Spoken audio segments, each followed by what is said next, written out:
Hello बच्चों, नमस्कार। अब हम करने वाले हैं जो class ninth mathematics lines and angle का एक्सरसाइज 6.2। और ये इंट्रोडक्शन वीडियो रहने वाला है। एक्सरसाइज 6.2 में क्या है क्या नहीं है वो सब बताऊंगा।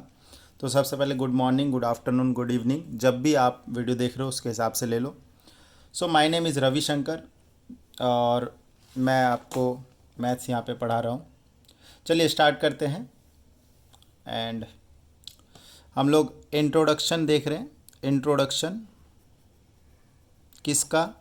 एक्सरसाइज 6.2। ठीक है, क्लास नाइन्थ मैथ्स के बारे में देख रहे हैं। इस वीडियो में सब हम चीज़ों के बारे में बात करेंगे जो जो इस एक्सरसाइज से काम की चीज़ें हैं उसके बारे में। चलिए शुरुआत करते हैं। तो welcome to all of you on your favourite YouTube channel Cam Crush. चलिए सबसे पहले बच्चे दो पैरेलल लाइन ड्रॉ कर लेंगे हम, जैसा कि मैंने पहले ही बताया है। आप स्केल वगैरह का यूज़ करो सो दैट कि डायग्राम साफ़ सुथरे बने और चीज़ों को समझने में आसानी होती है और सब्जेक्ट के प्रति आपका जो रुझान है और जो आपका इंटरेस्ट है वो इससे बढ़ता है। सिंपल सी बात है, हमने एल और एम पैरेलल ड्रॉ किया है। जिस बच्चों को पैरेलल लाइन नहीं पता वो उसके लिए बताता हूँ। पैरेलल लाइन ऐसी पेयर ऑफ लाइन होती है जिनके बीच में डिस्टेंस हर जगह बराबर होती है। आप चाहे यहाँ पर डिस्टेंस मेज़र करो, चाहे यहाँ मेज़र करो, चाहे तो ये देखो, वैसे तो मैंने रफ बनाया है। इधर देखिए 5.5 है, इधर अगर हम देखें तो यहाँ भी 5.5 है, यहाँ अगर देखें तो यहाँ भी 5.5 है। हर जगह जो है डिस्टेंस बराबर होगा। चलिए काम की बात शुरू करते हैं। ये पैरेलल लाइन है। पैरेलल लाइन के ये अंदर की चीज़ों को हम लोग इंटीरियर पोर्शन बोल देते हैं। ये बच्चे, ये हो गया इंटीरियर और ये बाहर का हो जाता है एक्सटीरियर। ठीक है, तो ये इधर एक्सटीरियर और बीच वाला इंटीरियर। चलिए शुरुआत करते हैं। हम एक और लाइन ड्रॉ कर लेते हैं। इसको अपन ट्रांसवर्सल लाइन कहेंगे। Transversal line, transversal line. ठीक है, ये एल एम, इसको एन दे दो। ठीक है, 3 लाइनें होगी। अब हमें बच्चे यहाँ पे खेल क्या समझना है, हमें सारे एंगल्स के बारे में समझना है। चलिए मैं पहले थोड़ा सा रिवीजन करवाता हूँ। पहले एक्सरसाइज 1 में आपने क्या देखा कि दो इंटरसेक्टिंग लाइन है ऐसे, ये लेटर्स एल, ये एम। तो ये जो होता है ये अपोजिट एंगल इक्वल होते हैं। अगर ये 1 और ये 2 है तो मैं कहूँगा 1 इक्वल टू 2। और अगर ये 3 है और ये 4 है तो हम कहेंगे angle 3 equals to angle 4। Reason, vertical opposite angle are equal. Vertical opposite angle are equal, ये चीज़ हम पढ़ चुके हैं।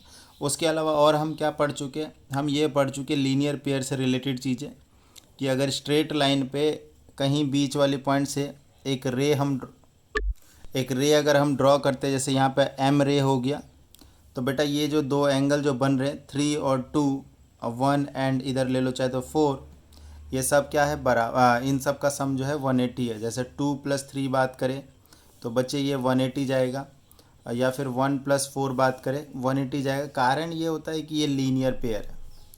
तो ये चीज़ें कर ली है और क्वेश्चंस भी करवा के वीडियो अपलोड हो गई है। इससे पहले इस चैप्टर की 3 वीडियो हो चुकी है, आप उसको पहले देख लीजिए सो दैट कि आपको चीज़ें और अच्छे से समझ में आए। बाकी आपकी मर्जी है। चलिए शुरू करते हैं। देखिए इसमें जो जो चीज़ें आपको समझनी है तो उस चीज़ को आप समझिए।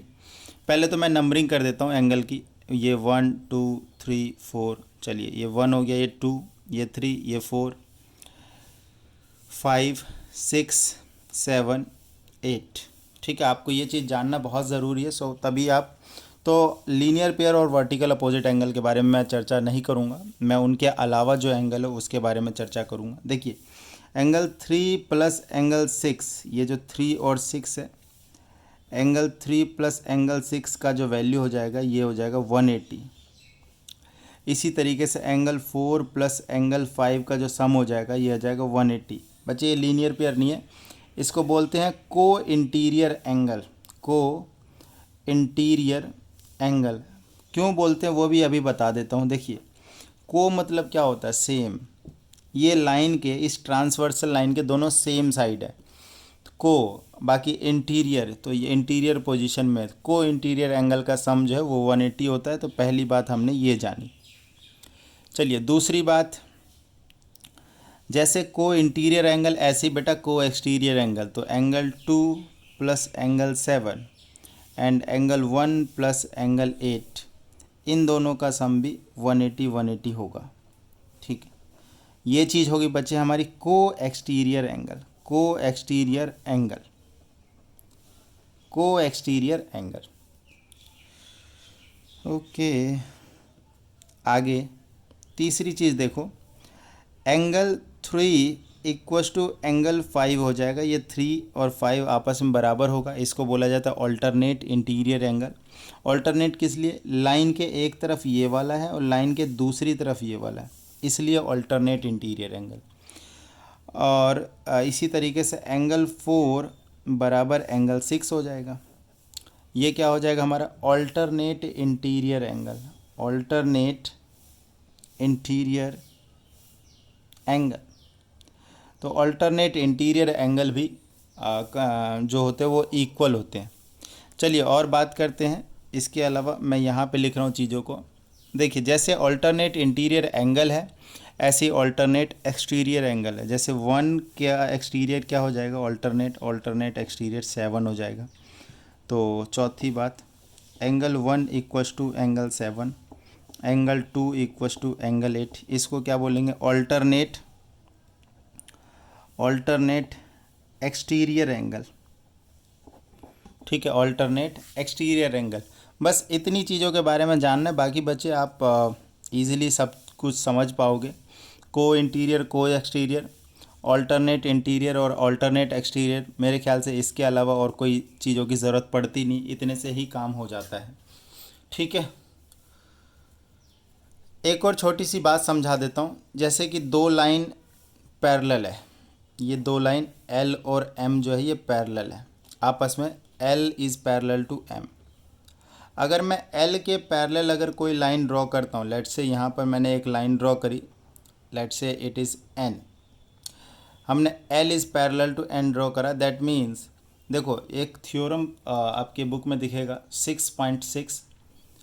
तो अगर दो पैरेलल लाइन में से किसी भी एक लाइन के पैरेलल अगर आपने एक लाइन ड्रॉ करी है तो वो दूसरी वाली लाइन के भी पैरेलल हो जाएगा। In short, L is parallel to M is parallel to N, तीनों लाइन आपस में पैरेलल होगा। आई होप बहुत इजी चीज़ है, आप आसानी से समझ पा रहे हो। चलिए अब कुछ एग्जांपल्स ले लेते सो दैट कि आपको समझ में आएगी चीज़ें। ठीक है, ओके। हे भगवान, क्लास 9th मैथमेटिक्स, मज़ा आएगा क्वेश्चंस करने में। एग्ज़ाम्पल नंबर 4 करेंगे। अच्छा, शुरू की 1 2 3 एग्ज़ाम्पल 6.1 से पहले थी, आप सेकंड वीडियो चेक कर सकते हैं उसके लिए अगर आपको देखना है तो। चलिए शुरू करते हैं। पहले तो प्यारा सा डायग्राम बनाएंगे। ये रहा डायग्राम बनाऊंगा।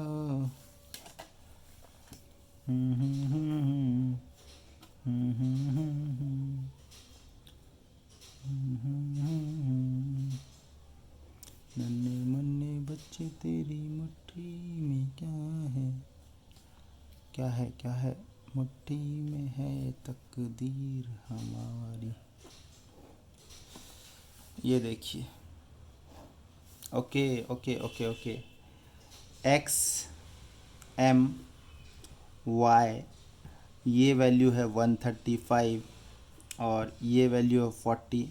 अच्छा देखो, इसमें क्या क्या निकालना है, जो चीज़ गिवन है वो मैंने इस पे लिख दिया है, हमें बस फाइंड करना है बेटा X M Y, angle X M Y. देखो कहाँ पर है, ये इसका मतलब ये वाला एंगल की बात कर रहे हैं। हमेशा हम जो लेसर एंगल होता है वो लेते हैं। कोई किसी का सवाल हो सकता है सर ये बाहर वाला भी तो आप ले सकते थे। यूजुअली 180 से जो छोटा होता है उसको काउंट करते हैं, क्योंकि 180 से बड़ी एंगल रिफ्लेक्स एंगल होती है, तो हम उसकी चर्चा नहीं करते हैं। चलिए अब देखो, ये दो पैरेलल लाइन है, ये भी गिवन है, ये चीज़ P Q is parallel to R S. लेकिन इसका काम देखो, एक ट्रांसवर्सल लाइन होनी चाहिए। अरे यार सिस्टम देखो ऐसा होगा तब ना हम कुछ कर पाएंगे, अभी तो मैंने ऐसे ही बताया आपको कि ये पैरेलल लाइन और ये इनके बीच का ये ट्रांसवर्सल लाइन। क्या ऐसा सिस्टम दिख रहा है? तो आंसर है नहीं सर। तो व्हाट शुड वी डू? हम करेंगे पी क्यू आर एस के पैरेलल एक लाइन ड्रॉ करेंगे जो कि एम को दो भाग में बांट रही होगी, या फिर दो इक्वल पार्ट नहीं, बस इसी तरीके से नॉर्मल 2 पार्ट्स में डिवाइड कर रही होगी। ये लो हमने एक लाइन ड्रॉ कर दिया, ठीक है।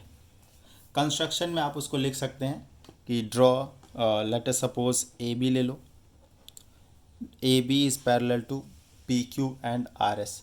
ना अब काम देखो आसान हो गया। अगर हम ऊपर वाले को देखें नीचे वाले को छोड़ के, तो आप देखो इधर, देखो इधर, ये बच्चे 135 है और ये हमें पता नहीं, मान लो ये x है ये y है, तो ये x हो गया। तो 135 प्लस x की वैल्यू कितनी हो जाएगी? 180 हो जाएगी। 135 प्लस x की वैल्यू कितनी हो जाएगी? 180। ठीक है, इसको चाहे तो यहाँ पे लिख देते हैं 135 डिग्री प्लस x बराबर 180 डिग्री। इधर लिखेंगे बेटा आप को इंटीरियर एंगल, को इंटीरियर एंगल, को इंटीरियर एंगल। तो x की वैल्यू कितनी हो जाएगी? यहाँ से 45 डिग्री हो जाएगी। इसी तरीके से बेटा एक देखो 40 और y ये बराबर हो जाएगा ऑल्टरनेट इंटीरियर एंगल। ठीक है, 40 और y, now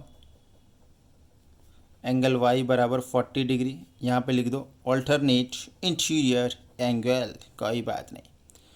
so angle X M Y क्या हो गया हमारा? x प्लस वाई हो जाएगा बच्चे, 45 प्लस में 40, तो आंसर इज़, ये लो जी अब दिख रहा है 45 plus 40, answer is 85। So we have get our answer. Easy बच्चे, बहुत सिंपल है, 2 स्टेप का रिएक्शन, 2 स्टेप का आपका सॉल्यूशन है। अननेसेसरी एनसीईआरटी में काफ़ी लेंदी दे रखा है, तो ठीक है। आप चाहे तो इसको ना अलग अलग करके ऐसे भी दिखा सकते हो कि यार ये देखो, सो दैट एग्जामिनर इम्प्रेस हो जाए आपसे। देखो इसमें ये 40 है, आप अलग करके दिखा सकते हो, यार ये भैया ये देखो 40 और 40 ऑल्टरनेट इंटीरियर एंगल है, साफ साफ दिख रहा है, बराबर होगा, और ये रहा, तुमने यहाँ पे दिखा भी दिया। क्लियर? चलिए आगे बढ़ते हैं, एग्जाम्पल नंबर 5 की तरफ आते हैं। Now this is good question. Diagram मैं पहले ही बना लेता हूँ। ओके बच्चे, दिस इज़ आवर डायग्राम। देखो ये डायग्राम बड़ा ही कॉम्प्लेक्स आपको दिख रहा होगा, ये ए और डी है। इसमें देखो क्या कह रहा है कि भाई पी क्यू और आर एस है, 2 लाइन है, चलो उसको छोड़ो। इसमें ये बोला कि ये वाली जो बी ई लाइन आपको दिख रही है और ये सी जी लाइन आपको दिख रही है, ध्यान देना आपको, बी ई और सी जी ये बच्चे पैरेलल दिया हुआ है आपको। B E is parallel to क्या दिया हुआ है? सी जी। ओके, और ये बोला गया कि ये जो पी क्यू और आर एस में ये जो एंगल था A B Q and B C S, ये वाली लाइन इस एंगल को बाइसेक्ट कर रही है ऐसे। ठीक है, ध्यान देना इस चीज़ को। और ये दोनों लाइन पैरेलल है, बाइसेक्ट कर रही है और पैरेलल है। देखिए इधर इसमें क्या बोला गया है कि देखो ये कुछ ऐसा था, थोड़ा सा एक बार मैं फिर से यहाँ पे ड्रॉ कर लेता हूँ, कुछ ऐसा था, ये चीज़ है बच्चे। ए बहुत अच्छे से समझो, ये क्वेश्चन समझना बहुत ज़रूरी है, काफ़ी इम्पोर्टेंट क्वेश्चन है। ठीक है, देखो इधर भी ये भी लाइन ड्रॉ कर लेता हूँ, हमें उससे कोई मतलब नहीं है। देखिए बच्चे, तो हम ये कह सकते हैं कि देखो ये एंगल बराबर है, ये रहा मैंने दिखा दिया, और ये एंगल बराबर है, ये दिखा दिया हमने। Okay okay, so A B E angle जो है, A B E angle, A B E ये हाफ हो जाएगा एंगल ए बी क्यू का, half of angle A B Q. ठीक है, अगर इसको x ले लो तो ये भी x हो जाएगा, तो आप सिंपल सा कह सकते हो कि ए बी एक्स है और A B Q X plus X 2x है। अच्छा, अगर ये चीज़ तुम्हें समझ में आ रही, चाहे तो इसको 1 नंबर डाल लो। सिमिलरली ये वाला एंगल देखो B C G, angle B C G बराबर हाफ ऑफ एंगल क्या हो जाएगा? B C S, B C S, इसको चाहे तो आप 2 डाल लो। 2 चीज़ समझ में आ रही है, A B Q and B C S. अब एक और चीज़ देखो, एक और चीज़ ध्यान देना बेटा। गिवन क्या है? गिवन ये है कि B E is parallel to C G. अब ध्यान देना। देखो ये लाइन ये है बी ई और एक नीचे में लाइन है वो है सी जी। बेटा ये पैरेलल है, ये पैरेलल है, इसको एक काम करो थोड़ा और आगे बढ़ाओ इधर, और ये लाइन एक ए डी लाइन ये रही ए डी। तो आप बताओ अगर ये दोनों लाइन पैरेलल है क्या ये वाला एंगल बराबर होगा? यस, ये दोनों एंगल बराबर होंगे। इन दोनों एंगल को कॉरस्पॉन्डिंग एंगल कहते हैं। यहाँ पे मैं इंक्लूड करवा देता हूँ, ये वाली जगह पे मैं इंक्लूड नहीं करवाया।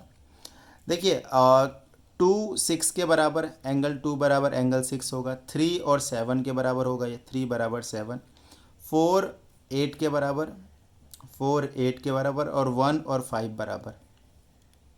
ये बेटा कॉरस्पॉन्डिंग एंगल होते हैं, और कॉरस्पॉन्डिंग एंगल बराबर होते हैं। कॉरस्पॉन्डिंग एंगल क्या होते हैं? बराबर होते हैं। ठीक है, इस चीज़ को मैंने ऐड नहीं करवाया था, सॉरी फॉर दैट, चलिए माफ़ करिएगा उसके लिए।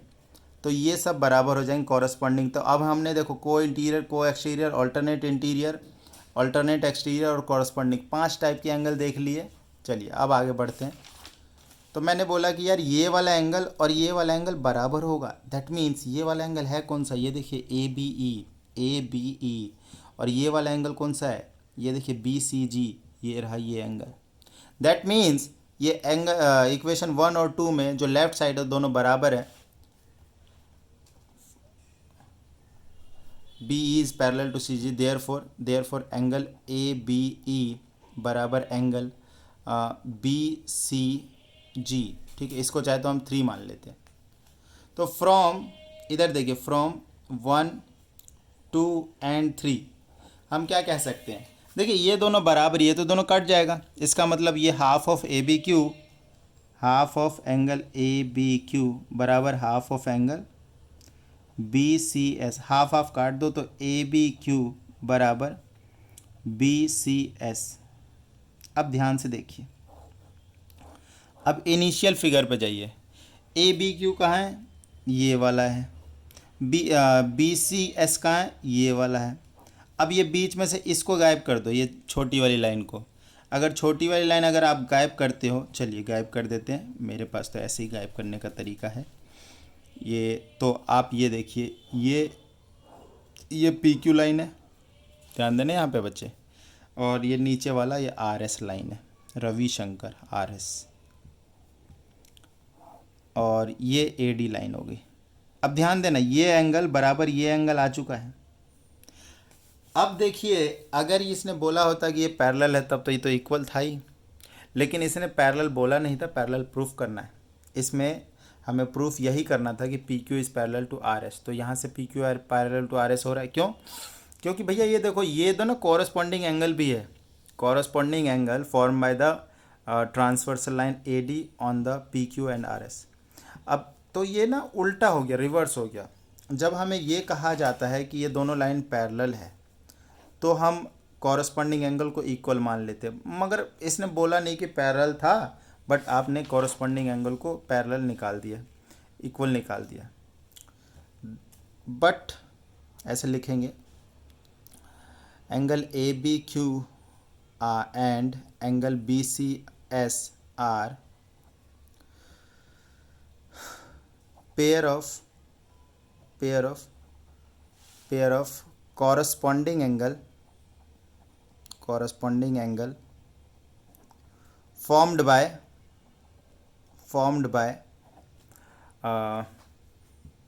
AD line on PQ and RS line. Hence PQ is parallel to RS. ठीक है, बाय क्या लिखोगे यहाँ पे? Corresponding angle